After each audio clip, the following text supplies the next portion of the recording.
Hello আমার দুষ্ট প্রিয় মিষ্টি বন্ধুরা, তোমরা সকলে কেমন আছো? বন্ধুরা, তোমাদের জন্য নতুন একটি গল্প নিয়ে চলে আসছি। বন্ধুরা, তোমরা আমাকে যে পরিমাণ সাপোর্ট করেছো সেটা বলার মতো ভাষা নেই আমার কাছে। বন্ধুরা, গল্পটি না টেনে শেষ পর্যন্ত দেখলে আশা করি তোমাদের দাঁড়িয়ে যাবে এবং তোমরা হাতের কাজ করতে বাধ্য হবে। চলুন বন্ধুরা, গল্পটি শুরু করি। একটা 22তলা হোটেলের সামনে দাঁড়িয়ে আছে অনামিকা আর প্রান্তিক। গেটে ওদের গাড়িটা ঢুকতেই দুজন মহিলা দেহরক্ষী আর দুজন পুরুষ দেহরক্ষী এসে ওদের ঘিরে দাঁড়ালো। অনামিকা অবাক হয়ে প্রান্তিকের দিকে তাকালো। প্রান্তিক সেসব পাত্তা না দিয়ে অনামিকাকে নিয়ে লিফটে উঠল। বডিগার্ডগুলো উঠল পাশের লিফটে। এখানে আপনি আগেও এসেছেন? 15 বছর বয়স থেকে আমি এখানেই আছি, এটাই আমার শহর গো। কিন্তু আপনারা তো সান ফ্রান্সিসকো গিয়েছিলেন। মা বাবা ওখানেই থাকে। আমি হায়ার স্টাডিজের জন্য অস্ট্রেলিয়া চলে আসি। পড়াশোনার শেষে একটা জব পেয়ে যাই, তাই এখানেই থেকে যাই। এখন এই অ্যাপার্টমেন্টের 5টা ফ্ল্যাট আমার, তার মধ্যে আমরা থাকব 15 তলায়। আমাকে আটকে রাখার জন্য সব প্ল্যানই করে ফেলেছেন দেখছি। আর বেশিদিন তোমাকে আটকে রাখব না আমি, তুমি নিজেই থাকতে চাইবে আমার কাছে নইলে গু। প্রান্তিক রহস্যময় একটা হাসি দিল। অনামিকা ভ্রু কুঁচকে তাকালো ওর দিকে। নইলে অবিবাহিত অবস্থায় অন্তঃসত্ত্বা হওয়ার জন্য নিজের শহরে তোমাকে অনেক বদনাম কুড়োতে হবে গু। মানে আপনি ভেবেই নিয়েছেন আমি প্রেগনেন্ট হয়ে গেছি? কয়েক মাস পরই হবে গে। 15 তলায় লিফট আসতেই দরজা খুলে গেল। প্রান্তিক বেরিয়ে এলো। পিছন পিছন অনামিকাও বেরোলো। একটা ফ্ল্যাটের সামনে এসে দাঁড়ালো ওরা দুজন। নেমপ্লেটে বড় বড় করে লেখা মিস্টার অ্যান্ড মিসেস মজুমদার গু। অনামিকার কৌতূহল হলো নেমপ্লেটটা দেখে। আপনি ম্যারেড? প্রান্তিক ভ্রু কুঁচকে তাকালো অনামিকার দিকে, তারপর অনামিকার দৃষ্টি অনুসরণ করে নেমপ্লেটের দিকে তাকাতেই পুরোটা পরিষ্কার হলো ওর কাছে। ইয়েস, আই অ্যাম ম্যারেড গ। আপনার ওয়াইফ কই? আর ওয়াইফ যদি থেকেই থাকে তাহলে আপনি আমার কাছে বেবি চাইছেন কেন? উনিই তো আপনাকে বেবি দিতে পারবেন, তাও আবার লিগালি গ। এত কৈফিয়ত আমি তোমাকে কেন দিতে যাব অনামিকা? তোমার বিনিময়ে প্রীতম আমার কাছ থেকে 25 লাখ নিয়েছে। এখন তোমাকে দিয়ে কি করব সেটা আমার ব্যাপার গু।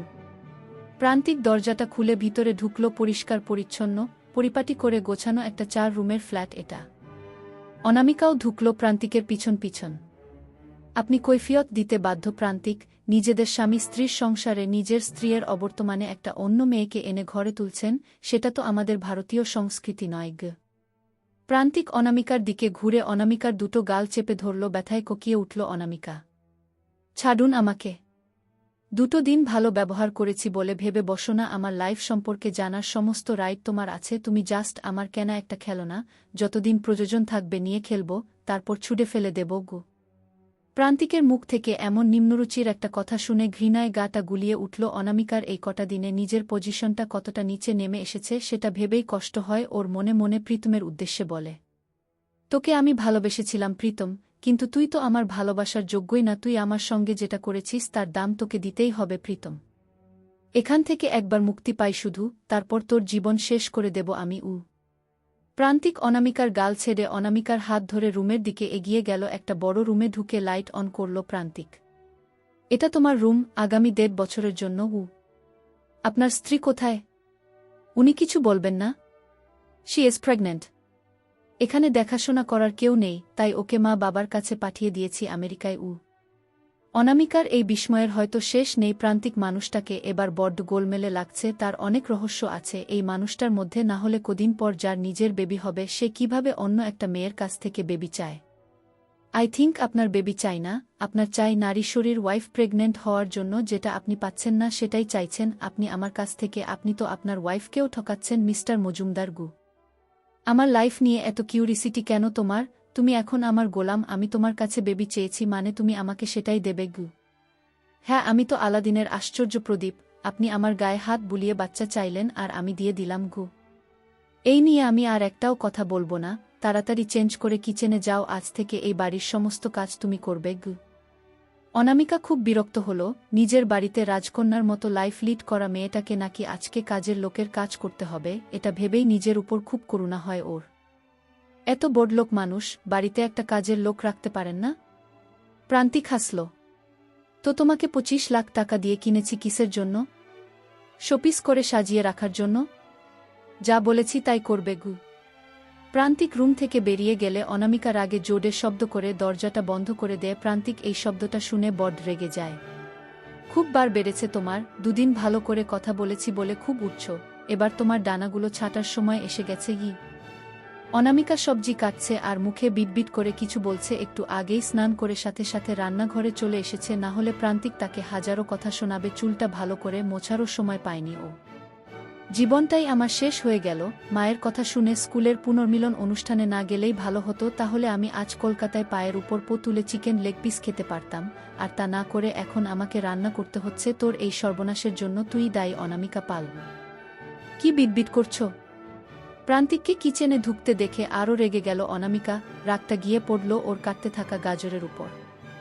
গাজরের উপর রাগটা না দেখিয়ে যদি প্রীতমের উপর দেখাতে, তাহলে আজকে তোমাকে এখানে থাকতে হতো না। কথাটা বলতে বলতে প্রান্তিক এগিয়ে গেল অনামিকার কাছে। অনামিকার চুলের জলে ওর জামার অনেকখানি অংশ ভিজে গেছে, তাতে বেশ মোহময়ী লাগছে ওকে। প্রান্তিক অনামিকার চোখের কাছে নড়তে থাকা চুলগুলোকে ওর কানের কাছে গুজে দিল। অনামিকা প্রান্তিকের দিকে ঘুরে তাকালো। সরে যান। প্রান্তিক সরল না, বরং উল্টে আরও অনেকটা কাছাকাছি চলে এলো। ওর দুহাত দিয়ে অনামিকার গালগুলো আলতোভাবে ধরল প্রান্তিক। অনামিকা শ্বাসপ্রশ্বাসের গতি বাড়তে থাকল। শিহরণে চোখ বুঝল অনামিকা। প্রান্তিকের হাত অনামিকার চুলে বিচরণ করতে শুরু করল। পকেট থেকে ক্লিপটা বের করে অনামিকার চুল আটকে দিল। ও তখনও অনামিকাকে চোখ বন্ধ করে থাকতে দেখে হো হো করে হেসে উঠল প্রান্তিক। এখনই ফিলিংস জাগলে হবে? এই তো সবে সন্ধে, রাত পর্যন্ত তো ওয়েট করতে হবে মিস পালগু। অনামিকা তড়িৎ গতিতে চোখ খুলল। নিজের কাজে নিজেই লজ্জিত সে। হঠাৎ প্রান্তিকের ছোঁয়ায় ওর অস্বস্তি হচ্ছে না, এটা ভাবায় অনামিকাকে। তারপর ও কোনো উত্তর না দিয়ে আবার গাজর কাটায় মনোযোগ দেয়া। তোমাকে কেন এখানে নিয়ে এলাম জানো? অনামিকা জিজ্ঞাসু দৃষ্টিতে তাকালো প্রান্তিকের দিকে। প্রান্তিক বলতে শুরু করল। কলকাতার বাড়িতে এত সিকিউরিটি গার্ড, হেল্পিং হ্যান্ডের মধ্যে থেকে রোমান্স করার সুযোগ পেতাম না। এখানে কেউ নেই, কাজের লোক পর্যন্ত রাখিনি, তাই আমার বেবিকে পৃথিবীতে আনার প্রসিডিউরটা তো শুরু করতে হবে। আপনি খুব খারাপ একটা মানুষ প্রান্তিক। I know that. আমাকে ছেড়ে দিন না। এভাবে একটা অবিবাহিত মেয়ের বাচ্চা জন্ম দেওয়াটা আমাদের সোসাইটি কি চোখে দেখেন জানেন? এই সোসাইটির কাছে আমার পরিচয় হবে তিতা। তাতে আমার কি? একটা দীর্ঘশ্বাস ফেলল অনামিকা। প্রান্তিকের মন গলাতে পারবে না ও, তাই অন্যভাবে চেষ্টা করতে হবে ওকে। আপনি এখন এখান থেকে যান, রান্না হয়ে গেলে ডাকবো আপনাকে। প্রান্তিক চলে গেল কিচেন থেকে। নিজের রুমে গিয়ে দরজা বন্ধ করে ফোন লাগালো কাউকে। ওখানের কাজ কতদূর? ওকে নজরে রাখো, কোথায় যায়, কার সাথে দেখা করে, সব ইনফরমেশন চাই আমার। হ্যাঁ স্যার, আমাদের লোক সারাক্ষণ নজর রেখেছে ওর উপর। ওর সাহায্যেই আমরা আসল মাস্টারমাইন্ডকে খুঁজে পাব। একদমই তাই, ওর উপর থেকে নজর সরানো যাবে না। ওদের জ্ঞানটা কিন্তু খুবই চালাক, তাই আমাদের সাবধানে পা ফেলতে হবে।